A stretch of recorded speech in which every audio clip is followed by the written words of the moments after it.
Today, we have an exciting episode for you. I'm talking to marketing and AI expert, Kendra Corman. We dive into how to save you tens of hours of time each week with your business, reduce your decision fatigue, and get the most out of AI, all while keeping the human component behind your content. So let's jump right in.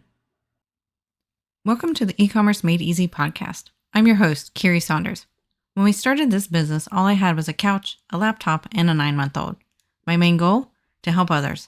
Now, with over 20 years in the e-commerce building industry and even more than that in web development, I have seen a lot. I love breaking down the hard tech into easily understandable bits to help others be successful in their online business. Whether you're a seasoned e-commerce veteran or just starting out, you've come to the right place. So sit back, relax, and let's dive into the world of e-commerce together.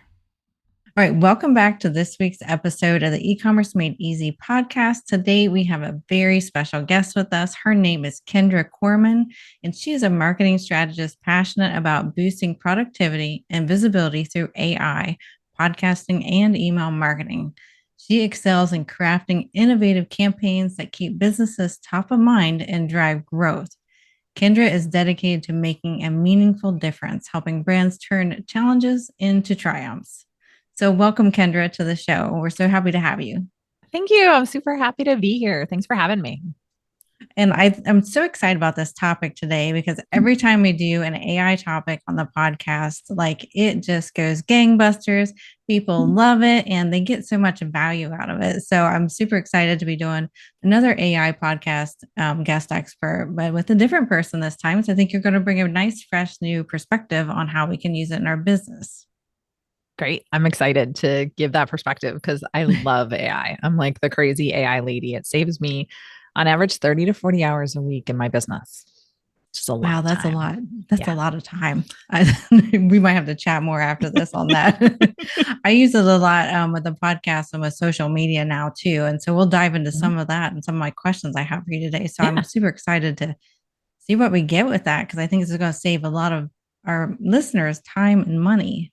So first off, how can we use AI to enhance our social media presence without losing that personal touch? I know a lot of people worry about losing that personal touch, sounding like a robot.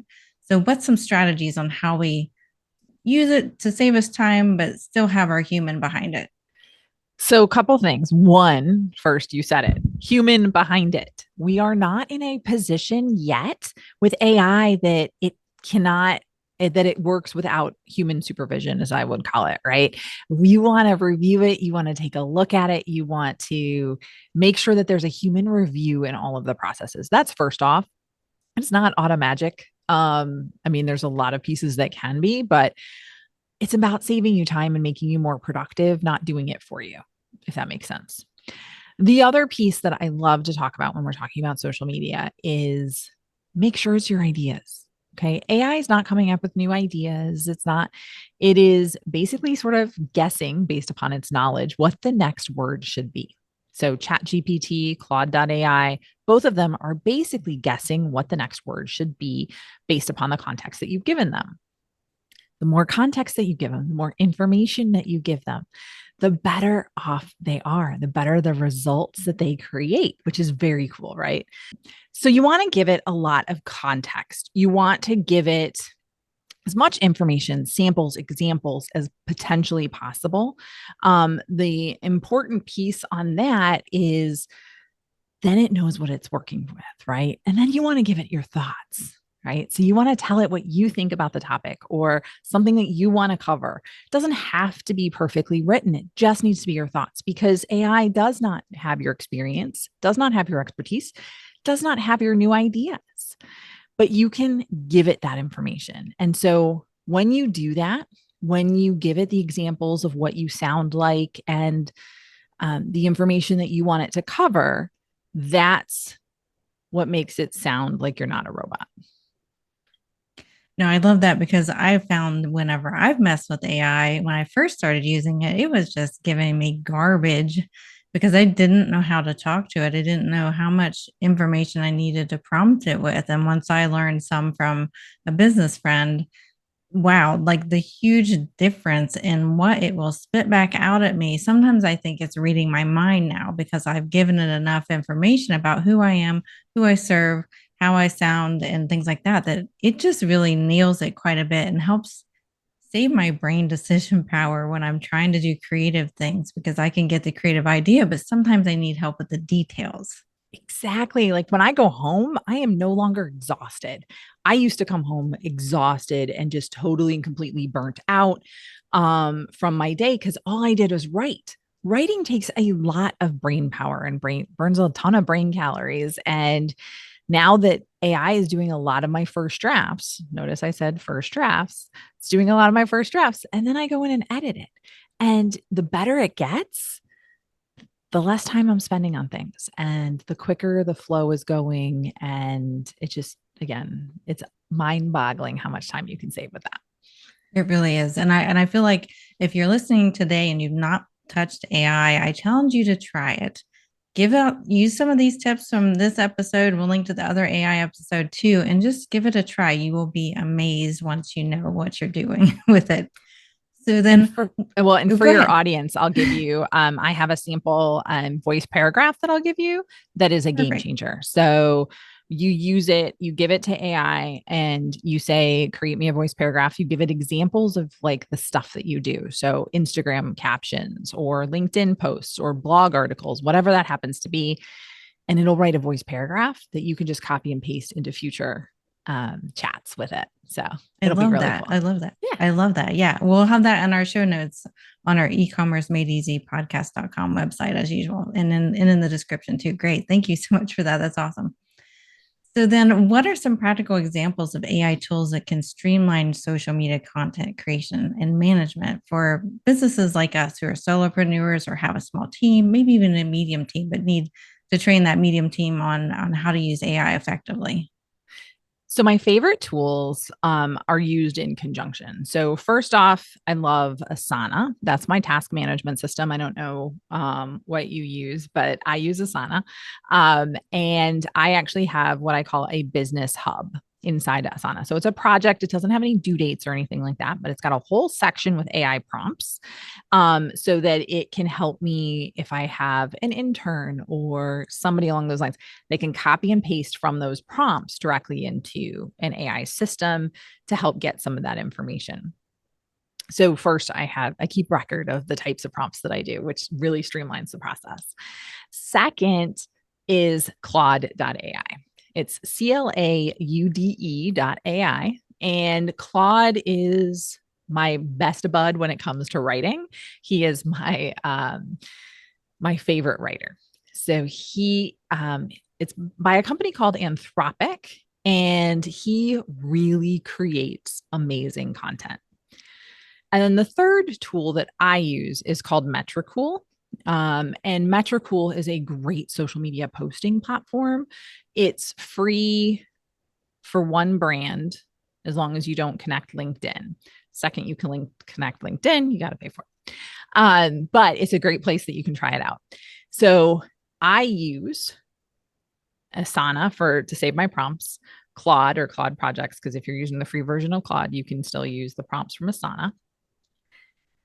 I brainstorm with it, and then I take those posts and put them directly into Metricool and schedule them. Saves a ton of time. Metricool has a built-in AI, but it doesn't get me quite as good of results as I would like directly from Claude. So that's why I like using Claude. The fourth tool that I like, and I have connected a few different times, is a system called make.com. So if you've heard of Zapier, it's very similar to Zapier. It's just more of a visual thing for those visual learners out there like me who like to see it on a map, right?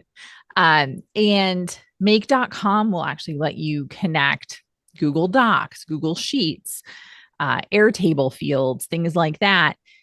And it'll post it and connect it to your Facebook, your LinkedIn, your Instagram, whatever that happens to be. So it's a Oh, really powerful automation tool. And there's a lot that it can do inside its free plan. So Asana to keep the information so I don't have to reinvent the wheel every time I'm doing social posts, right? Claude for writing, make.com for automation, if that's what I want to do on that case. Otherwise, Metricool for scheduling. It streamlines that process so wonderfully. I can imagine. I'm thinking of these tools as you're talking about them. And I can really see how you can really connect them together. And now my wheels are spinning on how I can apply this to the tools we use, because we use a little bit different tools than you're talking about, but I am familiar with all of them but make.com, you said, right? Yep. Okay, I'm It's gonna a have to really cool one. I'm gonna have to look that one up. That sounds really exciting because I find that whenever you're making social media posts, for example, and you have the idea, but then what do you got to do? Then you got to go find how you're going to schedule it, and you've just put all the pieces together to make it a lot more streamlined, so that you can batch your social media content and not be jumping here and there and everywhere. So I think that's a great way to save some time there. Batching is just an amazing tool. Like it's a time saver. It's probably one of my top time savers is batching content, because you're in that Yeah. groove. And I think somebody said that switching context or switching projects on I think they said it takes like 23 minutes to get back on track every time you switch context. That's insane. Yeah. Like that's I a know. half an hour. Yeah, I've heard the same numbers too. And I'm thinking about my day, especially as a boss, because I've got employees too. I'm switching tasks all the time because I'm helping others too. So wherever I can stop switching tasks will be good. So this is going to be very helpful. So then let's go on to like misconceptions. What are some common misconceptions that using AI for social media that are out there? And how can we overcome those common misconceptions that are out there?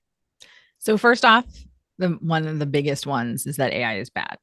If you spend any time on LinkedIn and have seen those AI comment bots commenting, just randomly rephrasing somebody's post, friend of mine gets these people all the time, because I think she's got like 25,000 some odd connections or whatever. So she gets a lot of these comment bots that are just auto posting. And so people equate AI with laziness, AI with cheating, AI with all of these bad things. And that's not AI. It's the person that's using AI or misusing AI, for lack of a better description, right? So when it comes to it, AI is not bad. AI is not cheating, especially if you're using it right. If you're giving it your information and you're giving it your insights and you're giving it your voice, it's going to sound like you. It's going to include your thoughts. It's not going to feel robotic. And I think that that's really important to remember. And I think that's one of the biggest misconceptions with AI. The other thing is, I think that there's a lot of misconceptions about how much AI can truly do. And it is amazing. It can do a lot more than you probably think, but we think that it's this perfect output, right? No, it's not going to be perfect output. So when you're using AI, you want to make sure that you're leveraging it the way you need to for your brand and your business.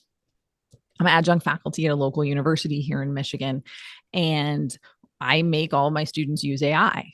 And I usually spend the first couple of days explaining that AI isn't cheating and how it's not cheating. I'm actually getting ready to teach in the spring semester, a class on their capstone program. And they have this paper that they have to do. Well, the paper doesn't add a ton of value to the course. So guess what? That presentation that they're doing, that they're recording and that they're practicing, that's going to be the foundation for the paper. And I'm going to show them how to use AI to actually generate the paper the right way, leveraging their content so that they understand it's not cheating. It's not too robotic. It can be very much you.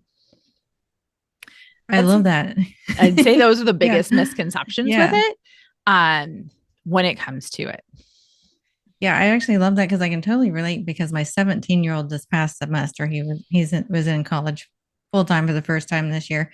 And he was struggling with doing research for a paper on the tensile strength, et cetera, of specific metal and the pure form of that metal.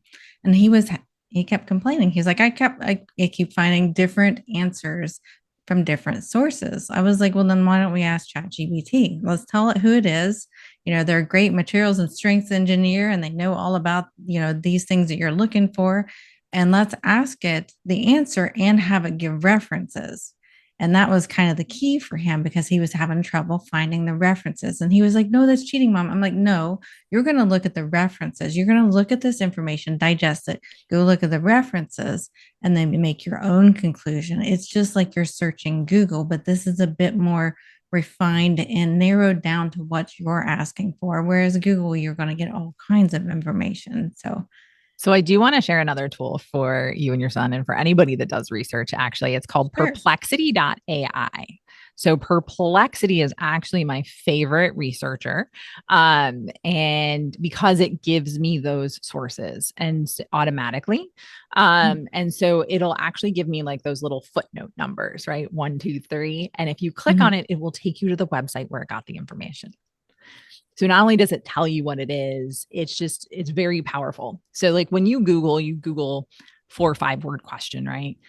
What Perplexity does is it actually takes that 4 or 5 word question, says, okay, what other formations of that question might get better results? So it'll actually search Google with 4 different questions about the same thing to get the best results. So that if people are optimized, search engine optimized, right, for a different phrase or something, you're still going to get their good content. And so it's an amazing research partner when it comes to leveraging AI. Oh, I've not heard of that one. And actually, that's making me wonder whether people can use that for search engine optimization too, to come up with other strings of questions. Yeah. Does it show you the questions? It does. It shows you the questions, and then it'll actually give you follow-up questions too. So there's some of that. I've never used it in that way. So that's very interesting. Way to think about it. It sounds like a good way to research some search engine optimization keywords and phrases.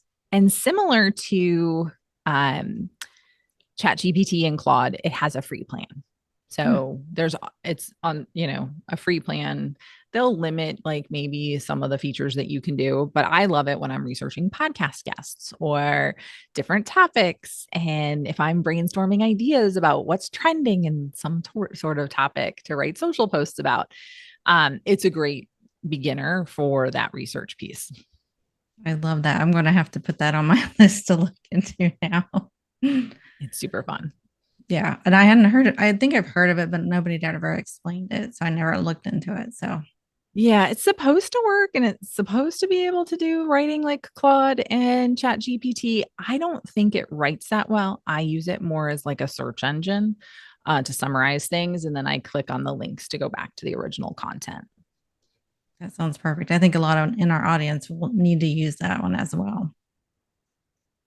So then let's transition to how can AI help entrepreneurs avoid burnout while staying consistent with their social media marketing? Because I know this is what I struggle with and what a lot of my clients struggle with is that social media burnout. So how can we use AI to really, one, reduce the decisions, I'm assuming, two, and help us with the creativity and just avoid that burnout that we all know from social. Right. I mean, we've all had it. I remember I was supposed to speak for a group, but this is a couple years ago. And one of the leaders of the group, who's a friend of mine, said, "Hey, Kendra, are you still in business? Because you haven't posted for 2 months on social media." And I'm like, yes, I'm still in business. I've just been busy. So, but they thought I was out of business and I might have lost that speaking gig because I wasn't posting. So what I recommend to most people is a foundation layer of 3 posts a week, right? We call that our baseline content. For most of my clients, that's what I do when I'm working with them is we do 3 posts a week of baseline content. So that way, if you get really busy, you don't have to worry about social media terribly much, but yet if there's other things you want to add in, you can add in, you can replace, you can reschedule one of those placeholder posts, but you still look active, right? And it creates, it's not super, time sensitive. Sometimes it might be, but like that's a campaign that you've planned in advance, right? And so when you're coming up with those 3 posts per week, what I do is I brainstorm with AI first because brainstorming takes a lot of time and you don't have all of the time in the world, right?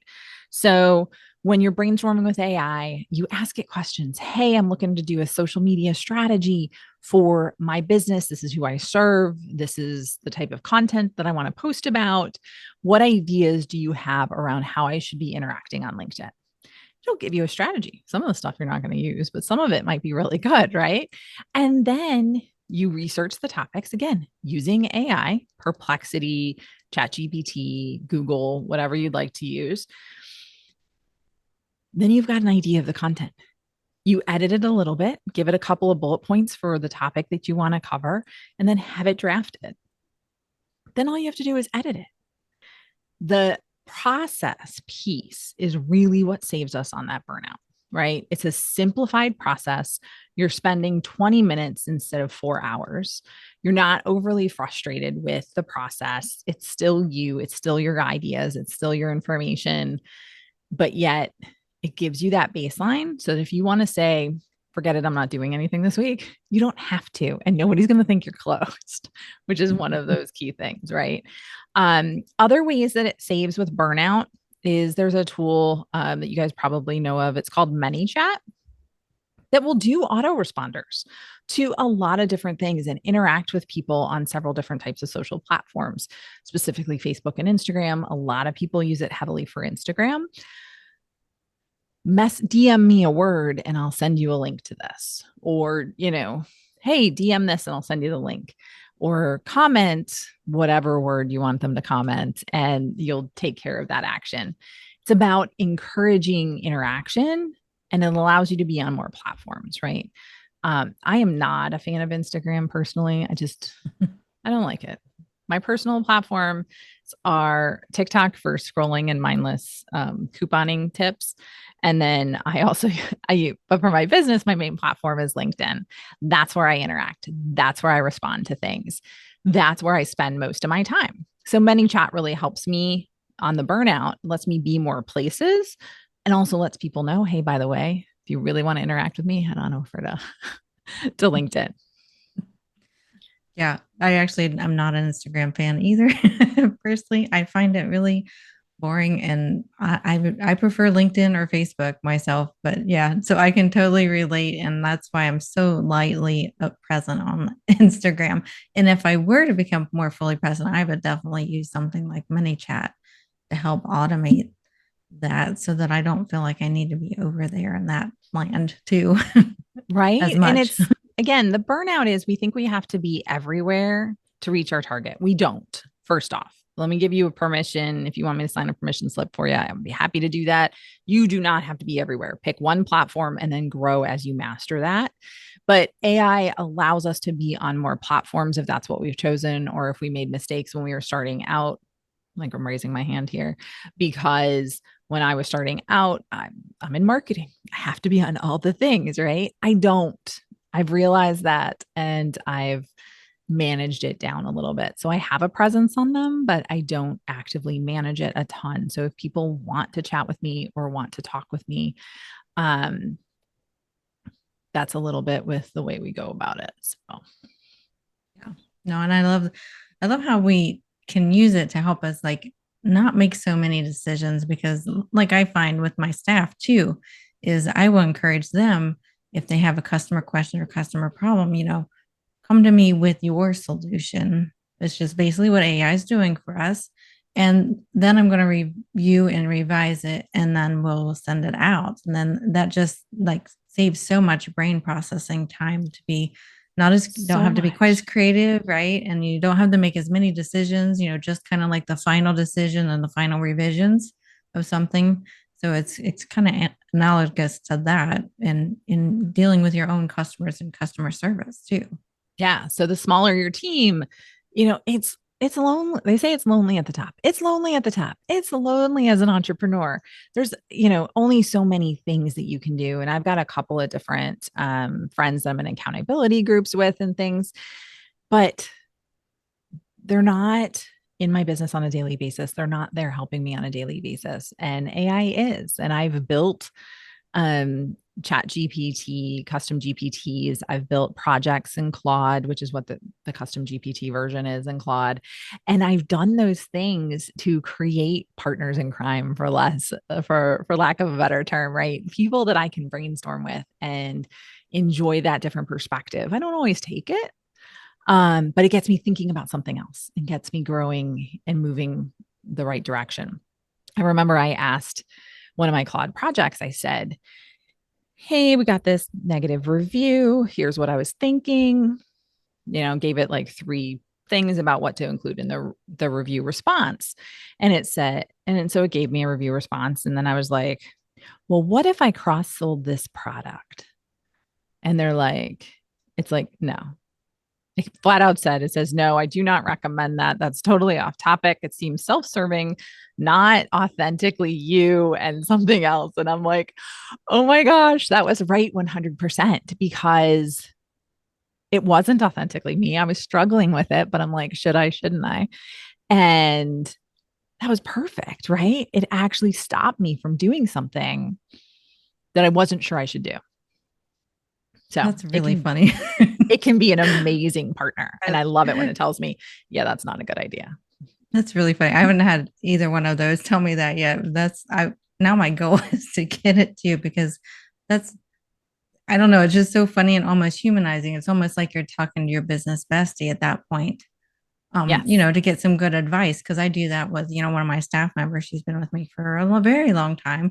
And, we will do things like that. Is this a good idea? Should I do? In the other one will say, no, it's not, or yes, it is. And so I love that you were able to get AI to help you with that as well. Because you're right. It's sometimes lonely at the top when you're making all the decisions, and sometimes our brain will get clouded just from how we feel for the day or whatnot, or that negative review really gets under our skin, even though we know it shouldn't, and can really help pull us out of there. That's amazing that you got it to do that.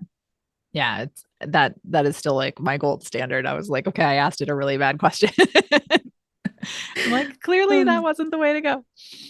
Too funny. So we've talked a little bit about ethical considerations as far as like whether it's cheating or not, but what other ones should we keep in mind when we're using AI for our social media efforts and growth? So first things first, AI is a new technology and it's the wild, wild west, right? And so I don't think a lot of people have established personally like where they fall on the spectrum of AI, right? So what are my personal beliefs around AI? What am I willing to give and to get out of AI? And I think setting those guardrails, those lessons that can change over time, right? It is really key. So my guardrails are: 1, I will not train AI on my likeness. Someone else could, right? They could load to half of my YouTube channel, right? I'm not going to train it on my voice. Again, I've got tons of voice samples out there. Someone else could totally do that. Those are decisions that I've made not to do at this point. There is a video tool called HeyGen. It's HeyGen. If you've never heard of it, check it out. It's actually very cool. They actually have some decent terms and conditions around their use of your likeness and your voice. So I'm becoming more open to it. But the reason I drew the line there is because most of the systems were the wild, wild west, and you gave them unlimited access and use and permission to use your likeness and voice if you did that. So again, terms and conditions. This is not your iPhone. This is not your Samsung phone. This is not your Windows computer or your Google. You have to read these terms and conditions because they all have different things in them that could give them some potentially damaging rights to these different systems, especially the free ones. So that was a decision that I made. So those are 2 of my guardrails. Another thing is I don't give it any information that's not publicly available. So if one of my clients is going to be rolling out a new program and nobody knows about it, I'm not putting it in AI, right? I'm not going to put it with their name and things like that. I might change some of that information. One of the clients that I have is a medical services type firm, and we only put aggregated information, no personally identifiable information. I get fairly generic outputs with the information that I put in. And then I just change like the numbers or the percentages or whatever those things are. But again, it just helps me guide me. So again, likeness, voice, and no information that's not publicly available. So nothing secret, even though it says that it's not training on my stuff. I don't trust it because I'm paranoid. The other thing I do is I will not put in competitor information. So I might ask it to tell me what it thinks the strengths of one of my competitors are, or what are some of the differences. I will not put my competitor information into ChatGPT or Claude.ai or Perplexity and say, hey, rewrite this in my voice. I'm not going there. That to me that crosses an ethical line that I'm not willing to cross. And then the last one is I review and check everything. Even if there's sources, even if it says I got it from someplace and it sounds amazing, I want to verify that. I want to verify that information. I want to verify it's true. And so if it gives me something that I might even question, so back in 2024, early 2024 in March, Pi Day was coming up, right? 3.14. And I was working on my social posts and it said, pi is used in the LinkedIn algorithm. And I'm like, oh my gosh, that's so cool. I'm totally doing a post on it. I go home, I come back and I'm like, how does it know what's in the LinkedIn algorithm? Because I don't know anybody that knows what's in the LinkedIn algorithm. And I don't think LinkedIn opened it up so that ChatGPT could find it. So I'm like, so I start looking in Perplexity and I'm like, is Pi? And it's like, no, we have no verification. Nobody really has that information. And I was like, oh, okay. So I changed the post to be like, Pi's in the LinkedIn algorithm. I was like, well, wouldn't that be cool? But we don't really know. And so I left it at that. But it was, it takes that next level of a review. So again, I don't chain it on my voice or my likeness. Again, I'm potentially getting rid of that one. But again, reviewing those terms and conditions before I do it. Only publicly available information. I do not put competitor information and have it rewrite. I'm not about doing that because I just don't think that that's the right way to go about things. And then always review and verify everything because it hallucinates. I love the fact that hallucination is a technical AI term, but it hallucinates and makes things up. And that's not fair to you or to your audience if you're just copying and pasting. I think those are some really good points. And I think especially the terms and conditions part is because we are trained so much anymore to just scroll, click, oh, we're good, when accept the terms and conditions. And as a person that's been doing, website work for over 22 years, like security is like way high in my brain, and like reviewing the terms and conditions, especially with AI, because of what it can do with the information you give it, I think is a very good and valid point that a lot of people might not be thinking about. And a lot of times there's like 7 or 8 competitors that might have different terms and conditions that you're more comfortable with. So again, yeah, looking through that. I've actually had perplexity. I'm like, could you look up the terms and conditions? And as a small business owner who likes her privacy, are there any red flags that you think I should be concerned about? And it'll tell me. And then I'm like, okay, I click on it and I go over to it. I've looked up copyright infringement issues on different sites. Because there was a free website, Pixabay, does not verify the ownership of people that are uploading images. So that means if you use an image that they got from somebody and it wasn't their image to own, you are in violation of copyright law. So, like I've had it look up those terms and conditions and tell me things and find me issues and find me opportunities. And so there's a lot of really good things that, again, leveraging AI can help you get through it. But yeah, setting those guidelines, setting those guardrails, figuring out your ethics around it first, I think is important. And one of the reasons is because it's a shiny object, right? If it can, what's wrong with it? What's wrong with doing that? Well, it's because we didn't pause to think about it. I mean, Pete, you're nodding along with most of the things that I'm saying, but if you didn't take the time to think that through, you might put competitor information in there until you really thought about it and go, oh, wait, that's like probably not a good way to go about things. Right. And so I think that it's again just really important to think that through and think those guidelines through, because otherwise you can get really excited about some of the stuff it comes up with. And again, not that you're trying to be a bad person, not that you're trying to violate people's copyright or ideas or anything. You're just having fun. And that's where it can get a little gray. Yeah. When I think, maybe even thinking about if you haven't started with AI yet, where are your boundaries first before you start? And that might make you one more comfortable starting with it, but then you have your boundaries set so that you know what line not to cross, and always reevaluate because things do change, as we all know, especially with technology. But having those boundaries first, I think, is a great way to start diving into AI if you're afraid to do it too.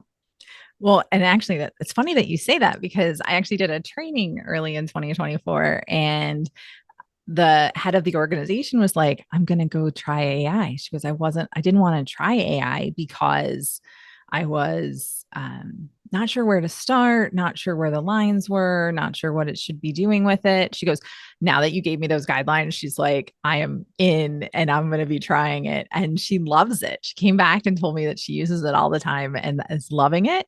And she loves the boundaries that she's set for herself with how she does it.